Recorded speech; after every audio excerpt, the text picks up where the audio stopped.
When many people decide to play video games, they might want to be entertained right away. As games are interactive, we have to do something to push the thing forward. We cannot just wait it out like in a movie.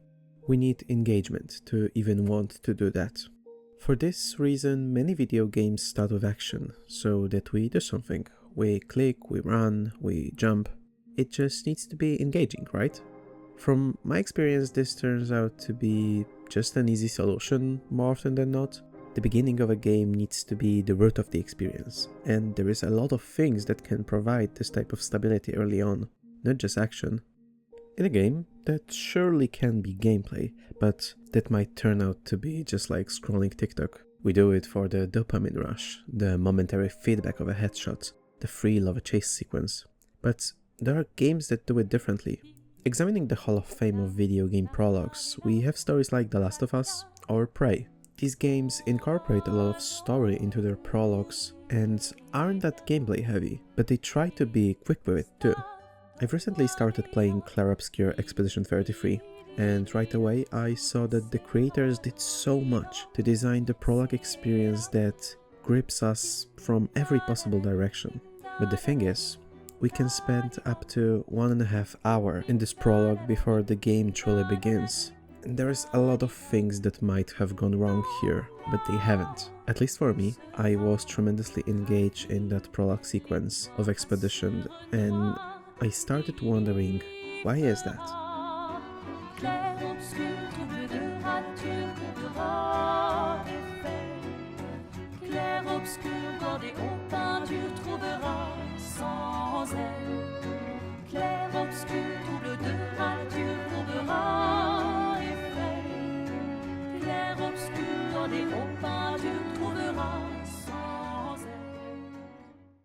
Looking at The Last of Us, we have a very famous 20-minute sequence that is mostly a dialogue-based introduction. We see the relationship between Joel and Sarah, there is also Tommy, and obviously the huge cordyceps outbreak. Things escalate really quickly as the city drowns in chaos. We run a lot through buildings and back alleys. There is not much of gameplay action.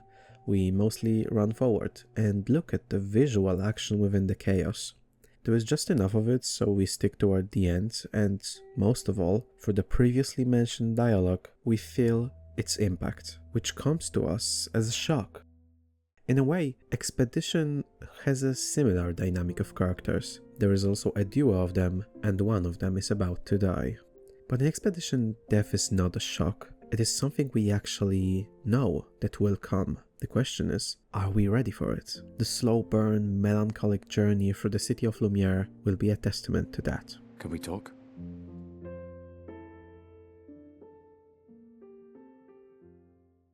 The story part of Expedition's prologue is methodical in world building. It is also not explicit and not direct. If you don't know anything about the game, the clever narrative hook of Expedition is based around the mysterious monolith on which a number appears. Every year, the paintress sitting beside it wakes up and writes down a new number, lowered by 1. In that moment, everyone whose age matches that number dies, disappearing into a cloud of tiny petals. That event we know as the Gommage.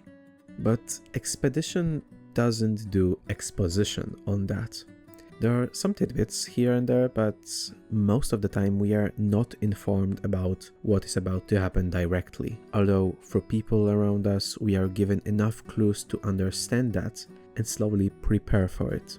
Looks like you still have a lot of flowers left. Well, there are less and less people to buy them. We walk through an almost empty town, seeing elements of that world. There are flowers that are being prepared for the ones about to die. The somber, melancholic aura fills the air. It is so dense we can feel it in every dialogue. Every person you ask has a perspective on the matter. Some are ready to face death, some accept it. There's a front of people who see the paintress as maybe just a sad soul who doesn't want to do what she does. She might be a prisoner like we are. On the other hand, some see her as a bringer of judgment. A judgment that humanity deserves to face for their sins.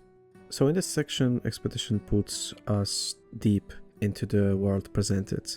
Through this show don't tell mentality, the world doesn't feel artificial. We can easily immerse into it, and it is easy to believe that it existed before we took control of our protagonist Gustav. That points to the other section.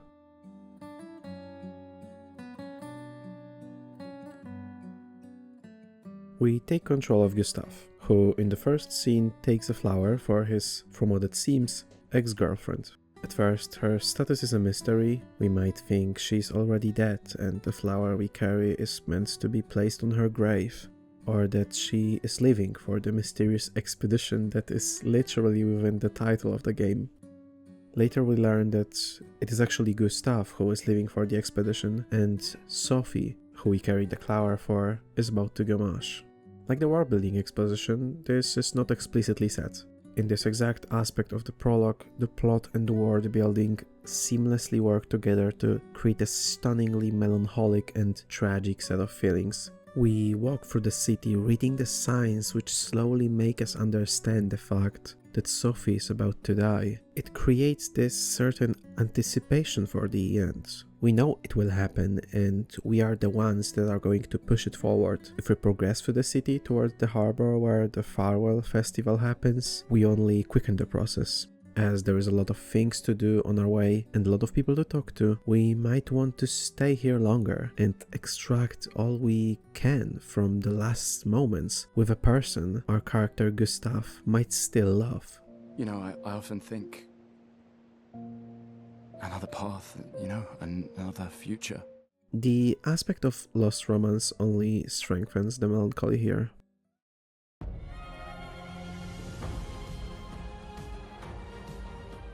In the beginning, I was talking about action and starting a game with pure dopamine rush of combat.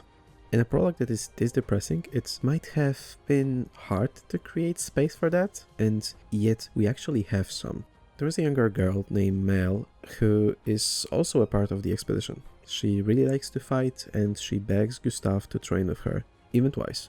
With the character motivation, this feels really natural and intertwined with the narrative. It doesn't stick out like a pointless tutorial, it is blended really well. So yeah, it is not all sad and depressing, we can also learn how to fight and it doesn't feel off.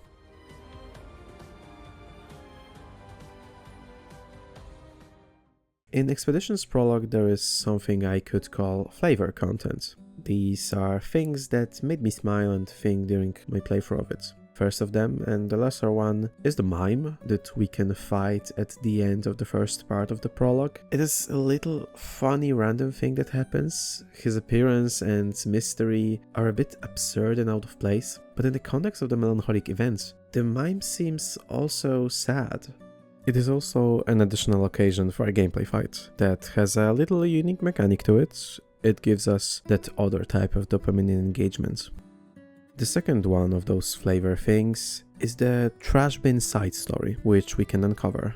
Throughout the first prologue level, we are seeing trash bins scattered around the streets, and we can interact with every single one of them. This is a bit odd. At first, the player might think that we might loot them, so they will keep interacting with the next ones. It is an affordance, a conscious choice of guiding us, but in a subconscious way. Just like a red barrel unconsciously guides us to shooting it, just by its color. Here we see the prompt and we are guided to interact with more of those trash bins. And one of those suddenly has a different text. It is easy not to notice it, but seeing all the other ones having the same exact text every time, some might leave it, some will decide to click on it a few more times, prompted by that difference. And those who stick get to witness a single interaction that is absolutely brilliant. One of the citizens decided to hide in that exact trash bin to avoid the paintress. He explains that he's been sitting there for a year to be sure he doesn't die today. He also gives us an item to leave him alone. At first this seemed silly, a little joke made out of something tragic, but when I thought about it, it started being this bittersweet addition to the prologue. It is a Schrödinger cat type situation. If a player doesn't interact with that bin, they might not even know about this man. He might have lived then, but when we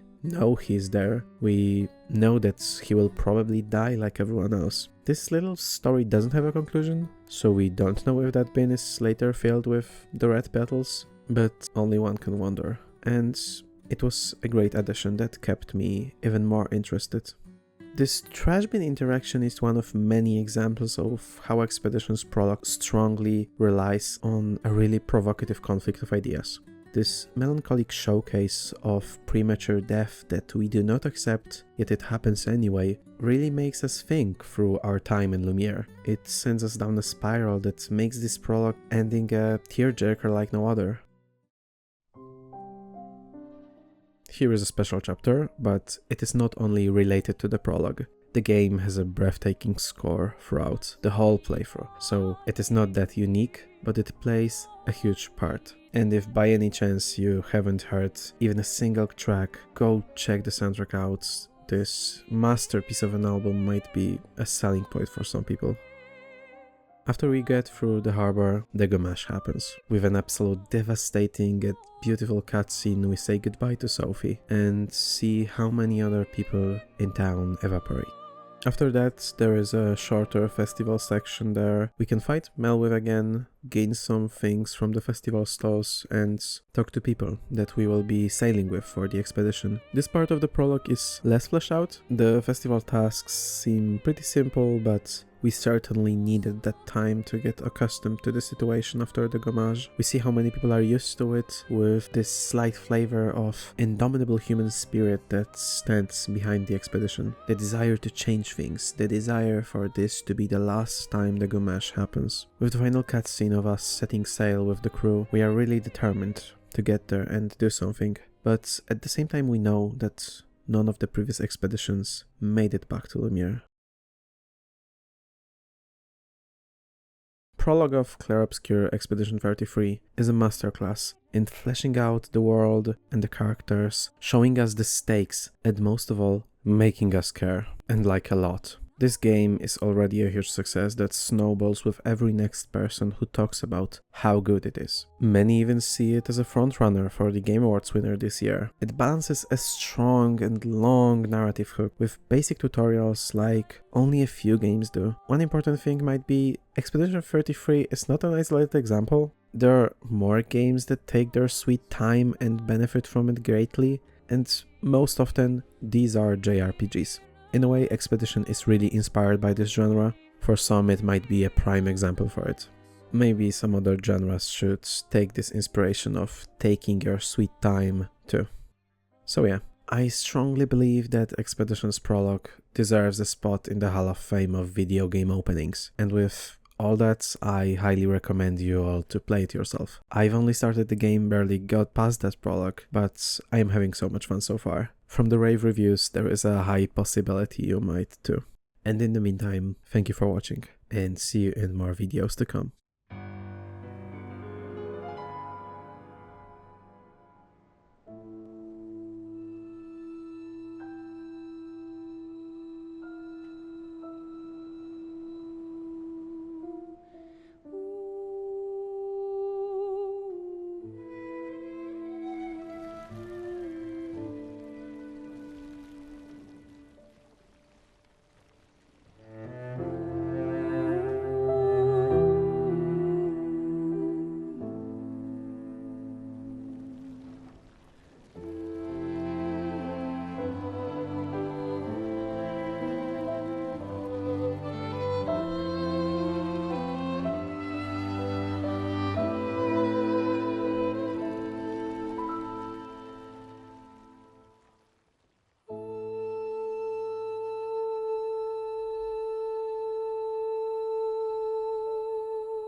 I'm here.